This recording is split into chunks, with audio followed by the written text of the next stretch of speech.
Hello friends, welcome back to the solving tutor. আজ আমি নিয়ে চলে এসেছি ক্লাস দশম শ্রেণীর সেকেন্ড ইউনিট টেস্টের প্রশ্নচিত্রার কোশ্চেন অ্যান্সার। তো আজ আমরা সেকেন্ড ইউনিট টেস্টের বেঙ্গলি সাবজেক্টের কোশ্চেন অ্যান্সার করব। তো চলো দেখে নিই তাহলে। আজকে আমরা একের স্কুলের আগে প্রথমে মধ্যশিক্ষা পর্ষদ কর্তৃক সম্প্রতি প্রকাশিত নমুনা প্রশ্নপত্র দেখে নিই। একের এক, রাত্রের মল ট্রেনটার প্রতি একটু দৃষ্টি রেখো, সে যে বর্মায় এসেছে এ খবর সত্য, বক্তা নিমাইবাবু। নেক্সট, একের দুয়ের কোশ্চেনের অ্যান্সার হবে শিশুচাঁদের কর। একের তিনের অ্যান্সার হবে তিনি রামচন্দ্রের হাতে বীরবাহুর মৃত্যু সংবাদ শুনেছেন। একের চার, বাইজির ছদ্মবেশে সেদিন হরিদার রোজগার মন্দ হয়নি। বাইজির ছদ্মবেশ হরিদার রোজগার করেন 8 টাকা 10 আনা।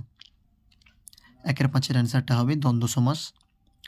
তারপরে একের ছয়ের অ্যান্সারটা হবে সিংহাসন শব্দের ব্যাস বাক্যটি হলো সিংহ চিহ্নিত আসন। একের সাথের অ্যান্সারটা দ্বন্দ্ব সমাস। তো আজকে আমরা একের স্কুলটা দিয়ে শুরু করি। তারপরে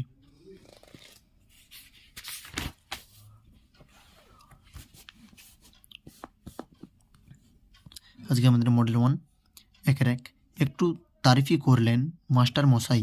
একের দুই, এবার মহানিশার শেষে কে আসবে? উষা। একের তিন, ট্রেনের ভিতর অপূর্ব তার ভোজ্য বস্তু কোন ধরনের পাত্র থেকে বের করছিল? গদ্দাগি পিতলের পাত্র। একের চার, ফেলাইয়া কনক বলয় দূরে নিম্নরেখ শব্দটি যে সমাসের উদাহরণ তা হল মধ্যপদলোপী কর্মধারয়। একের পাঁচ, উপমেয় উপমানের মধ্যে অভেদ কল্পনা যে সমাসের বৈশিষ্ট্য তা হল রূপক কর্মধারয়। দুয়ের স্কুলটা দেখে নিই। দুয়ের স্কুলে বলা হয়েছে বিরাগীর ঝোলার ভিতরে যে বইটি ছিল সেটি হলো গীতা। একের দুই, বড় সাহেব অপূর্বকে পাঠিয়েছিলেন ভামতে। একের তিন, তোরা সব জয়ধ্বনি কর পংক্তিটির কবিতায় কতবার ব্যবহার করা হয়েছে? এটা হবে গদ্দাকের অ্যান্সার 19 বার। তারপরে একের চার, বসে আঁকো প্রতিযোগিতা সমাসটি হলো বাক্যশ্রয়ী সমাস। একের পাঁচ, বহুব্রীহি সমাসে এটা হবে ভিন্ন অর্থের দোতনা পাওয়া যায়। গদ্দাকের অ্যান্সার। তিনের অ্যান্সারটা দেখে নিই। তিনের স্কুলের একের এক, সে ভয়ানক দুর্লভ জিনিস, দুর্লভ জিনিসটি হলো সন্ন্যাসীর পদধূলি। একের দুই, গিরিশ মহাপাত্রের বয়স হলো 30-32 বছর। একের তিন, গহন কাননে ড্যাশ বাঁধিলে সাধে করি পদ শূন্যস্থান পূরণ করো। এটা হবে ব্রততি। তাহলে হবে গহন কাননে ব্রততি বাঁধিলে সাধে করি পদ। তিনের স্কুলের অ্যান্সারটা দেখে নিই। ব্যাকরণগতভাবে সমাস শব্দটির অর্থ সংক্ষিপ্তকরণ।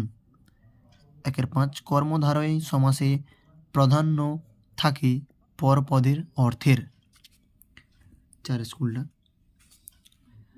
স্কুলে বলা হয়েছে একের এক, ইন্দ্রজিতের কাছে ধাত্রীর ছদ্মবেশে আগমন করেছিলেন লক্ষ্মী।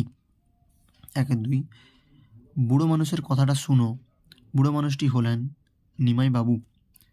একের তিন, জগদীশ বাবুর বাড়িতে সন্ন্যাসী কতদিন ছিলেন? এর হবে 7 দিন। একের চার, কথা অমৃতের ন্যায়, এখানে উপমেয় পদটি হলো কথা। একের পাঁচ, রামদাস আর কোনো প্রশ্ন করিল না, নিম্নরেখ পদটি যে সমাসের উদাহরণ সেটি হলো গদ্দাগী তৎপুরুষ। আজকের আমাদের শেষ লাস্ট স্কুলের অ্যান্সারটা দিইনি। একের এক, পাঁচের স্কুলের খুব হয়েছে হরি, এইবার সরে পড়ো অন্যদিকে যাও। এ কথা কে বলেছে? খদ্দাগী কাশীনাথ। একের দুই, কিন্তু বুনো হাঁস ধরাই যে এদের কাজ, বক্তা হলেন রামদাস। একে তিন, উড়িষ্যা কৌশিক ধ্বজ, কৌশিক ধ্বজ কথার অর্থ হলো গদ্দাগী রেশমি কাপড়ের পতাকা। একের চার, উভয় পদের অর্থ প্রাধান্য পায় দ্বন্দ্ব সমাসে। তো আজকের শেষ কোশ্চেন আমাদের একের পাঁচ, কাল ভয়ঙ্করের বেশে এবার ওই আসে সুন্দর, নিম্নরেখ পদটি যে সমাসের উদাহরণ সেটি হলো গদ্দাগী রূপক কর্মধারয়।